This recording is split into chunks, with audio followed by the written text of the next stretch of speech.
Voilà 4 mois que nous sommes sur les routes. Les premiers passages de frontières nous ont donné l'illusion de passer dans un autre monde. Peut-être parce que l'on s'imaginait qu'un monde se définissait par des traditions, une culture ou encore une langue. Après quelques milliers de kilomètres, on commence à penser différemment. S'identifier à une couleur de peau, un pays, une religion ou encore une classe sociale et combattre ceux qui seraient différents, c'est oublier que nous venons tous du même point et que nous partirons tous dans la même direction. Combattre la différence, c'est se battre et avoir peur de quelque chose d'infiniment plus beau. Nous pensons trouver le sens de notre existence et le bonheur à travers l'accomplissement de nos désirs, comme les possessions ou l'argent, et même lorsque nous les obtenons, nous n'atteignons que des plaisirs éphémères qu'il faut sans cesse renouveler. Nous nous définissons également à travers des concepts imaginaires comme nos frontières ou encore un rang social. Pourtant, l'amour, la joie et la beauté ne s'arrêtent pas aux frontières, un rang social ne se trouve pas dans les possessions et ne s'achète pas. Ils sont ancrés au plus profond de chacun d'entre nous et nous lient les uns aux autres. Alors, l'évidence nous saute aux yeux. Nous faisons partie d'un grand tout. Nous sommes l'humanité.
Arrivés à Tuzlucha à 5 km de la frontière arménienne, nous découvrons des paysages montagneux aux pentes douces et aux 1000 couleurs. Alors que le soleil finit sa course, nous cherchons un endroit où dormir au milieu de ces beaux reliefs. Mais en traversant la seule flaque de bout de la journée, nous nous embourbons lamentablement.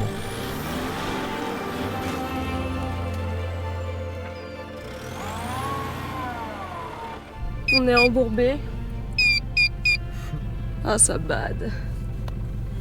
Ah, fait chier. J'aurais dû m'arrêter en haut de la plaine là, c'était beau.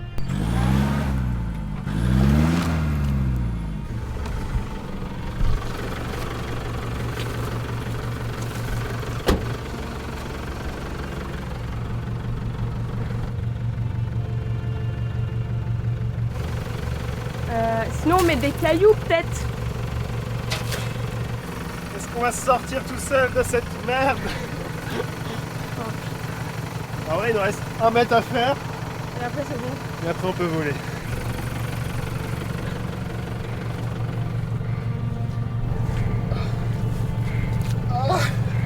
Ah putain, les cons.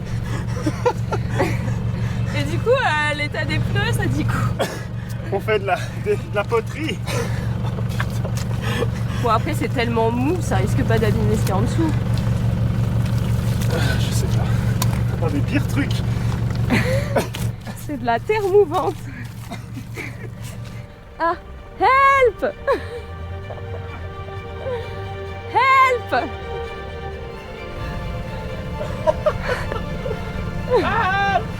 Bon, il y a un monsieur qui vient de passer avec sa voiture. Il est en train de nous chercher du secours. On se détend d'un seul coup parce que Fouad est arrivé, et il est turc. On sait qu'il va nous aider jusqu'au bout pour nous sortir de là, et on se dit qu'on a tellement de chance. Il s'est posé là seulement quelques minutes après qu'on se soit retrouvé bloqué. Le monsieur a appelé quelqu'un qui va venir nous sortir de là, enfin on espère, et il nous a proposé de la vodka. Putain. C'est quoi ce truc? Vodka. Bon, on laisse Milo là, ça y est, dans un bain de boue. Pourtant, le spot avait l'air cool, hein. Ouais. Comme ça, ma chérie, la prochaine fois que tu vois de la boue, faut pas freiner dedans. Hein?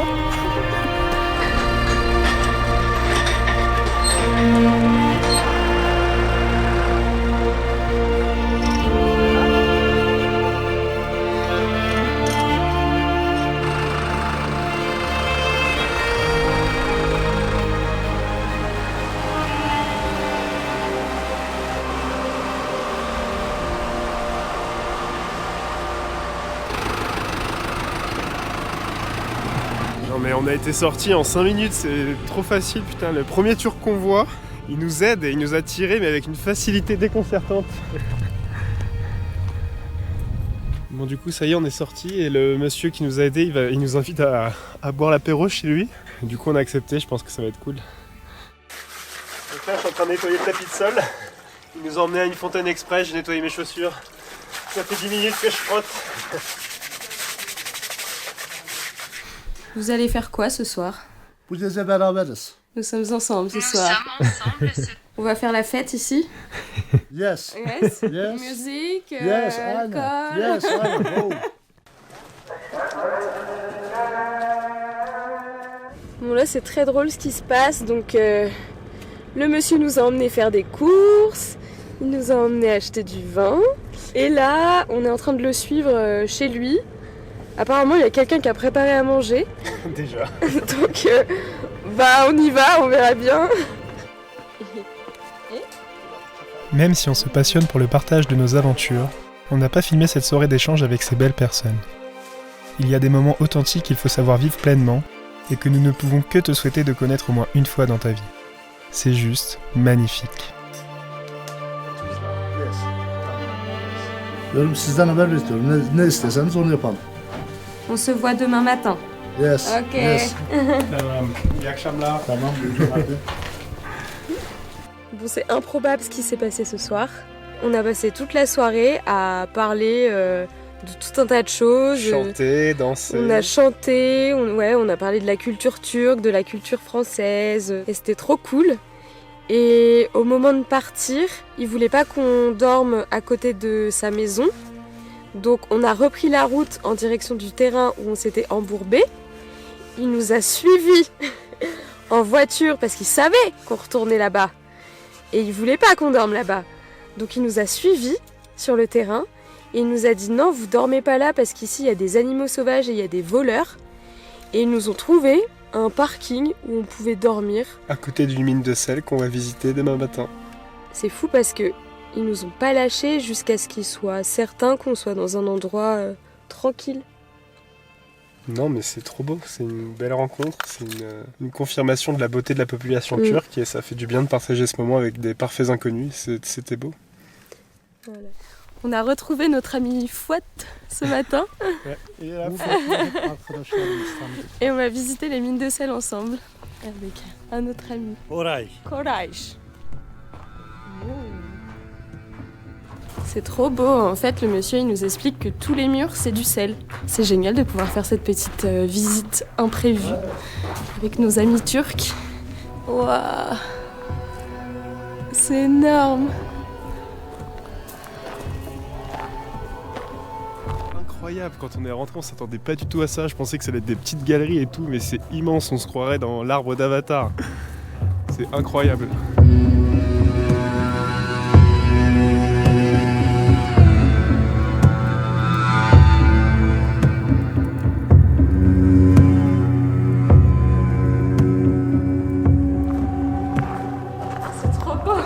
Magnifique, Mashallah. Nos amis nous font découvrir l'incroyable mine de sel de Tuzluca, dérivée du mot sel qui se dit Tuz en turc. Il y a plusieurs millions d'années, l'assèchement et l'abaissement des nappes d'eau, qui se sont appauvries progressivement en oxygène, ont formé d'épaisses couches de sel. Longtemps exploité à des fins culinaires dans la région et visité chaque année par des dizaines de milliers de touristes, ce lieu deviendra à terme un centre de thérapie par le sel de 22 000 mètres carrés pour soigner des maladies respiratoires et en faire un lieu de bien-être.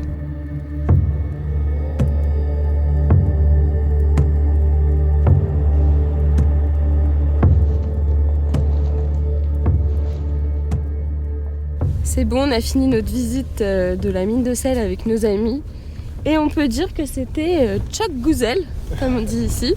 C'était très beau. Et là, ils sont en train de nous emmener dans une station de lavage pour voiture parce que la voiture, elle est dans un état lamentable. Il y a de la boue partout, qui a gelé en dessous cette nuit et tout. Un grand nettoyage pour Milo, puis il nous propose ensuite d'aller dans un restaurant. Impossible de payer. Il nous invite pour tout avant même que l'on puisse tenter quoi que ce soit. Ça a un côté gênant parce qu'on souhaite forcément participer, et nous aussi les invités, Mais on a ce sentiment de sincérité dans ces moments de partage, et même en écrivant ces lignes, ça nous émeut profondément. Nous espérons un jour pouvoir les accueillir à notre tour, les bras grands ouverts.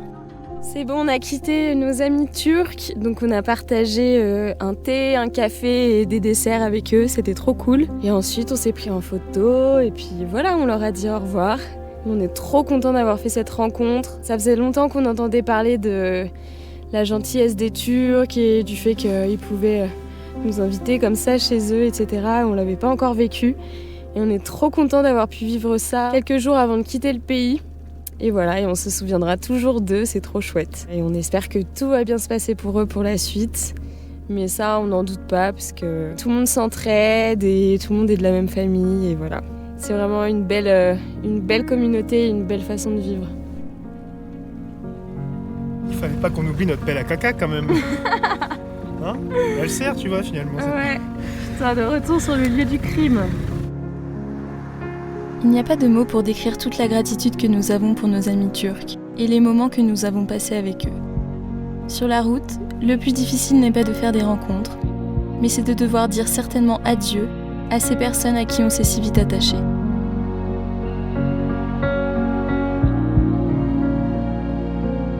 Nous avançons vers le nord en nous remémorant toutes ces belles rencontres. En discutant, comme on passe notre temps à le faire en roulant, on se trompe une fois de plus de chemin et nous nous retrouvons seuls sur une route qui perce les paysages neigeux les plus grandioses que nous n'ayons jamais vus.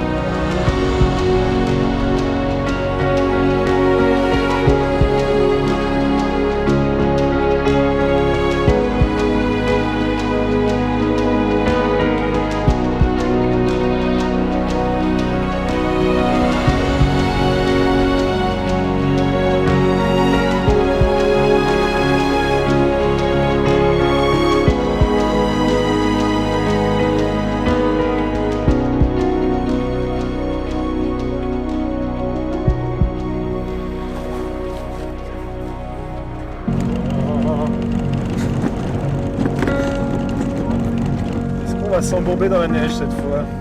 Mystère, mystère. C'est Jerry au volant, donc ça devrait aller. Putain, il y a beaucoup de routes comme ça là. Non mais c'est trop loin. Ah, Qu'est-ce qu'on fait là ? Demi-tour. Demi-tour ? Demi-tour. Ah, Ça va aller, tu crois qu'on demi-tour? je sais pas. Oh my god, c'est trop stressant. Mets-toi en vitesse courte peut-être. Faut que j'aille voir là-bas. Oui, c'est pas parce que là, c'est... Vas-y. Non mais ça descend. Ça se trouve la route, une fois passé là-bas, c'est plus de la neige.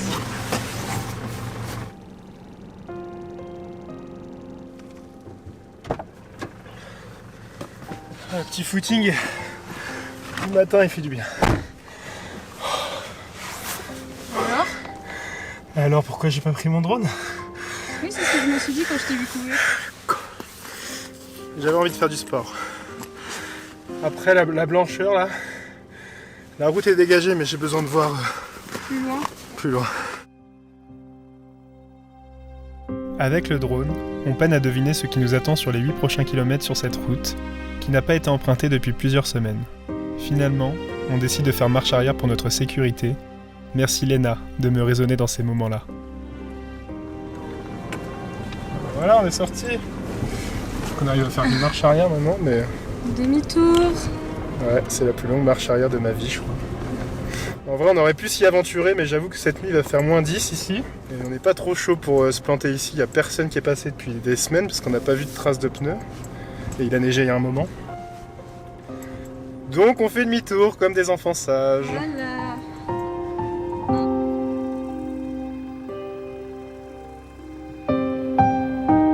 Regarde la neige comment elle est. J'ai jamais vu ça.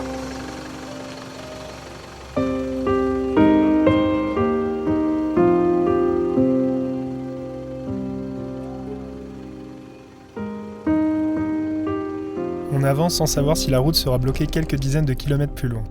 Le soleil se couche, on croise très peu de voitures sur ces pistes au milieu du désert glacé, et on n'ose pas imaginer les températures qu'il fait ici la nuit.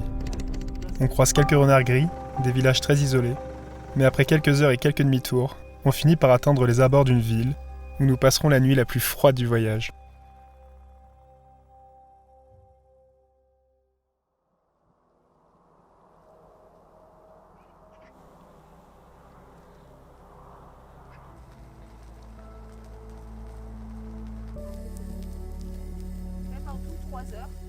J'ai eu froid à un moment donné et je suis toujours malade. Il a fait -12 là, non? Ouais, apparemment. Bah, tout ça c'était gelé. L'eau, elle est gelée aussi. J'ai allumé le chauffage vers 4-5 heures du matin. Je commence à avoir un peu froid. Du coup, on a plus d'eau pour faire la vaisselle, donc on va faire fondre de la neige. Ah, c'est pas glace! Et avec ça, on pourra faire notre vaisselle.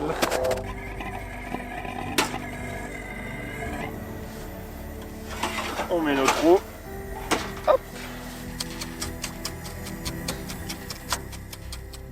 Pour la vaisselle.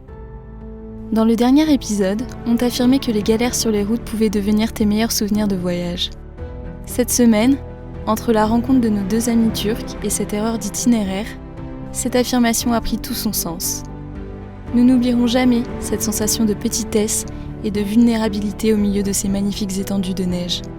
Mais surtout, nous n'oublierons jamais cet embourbement et la gentillesse avec laquelle Fouad et quelques-uns de ses proches nous ont aidés puis accueillis.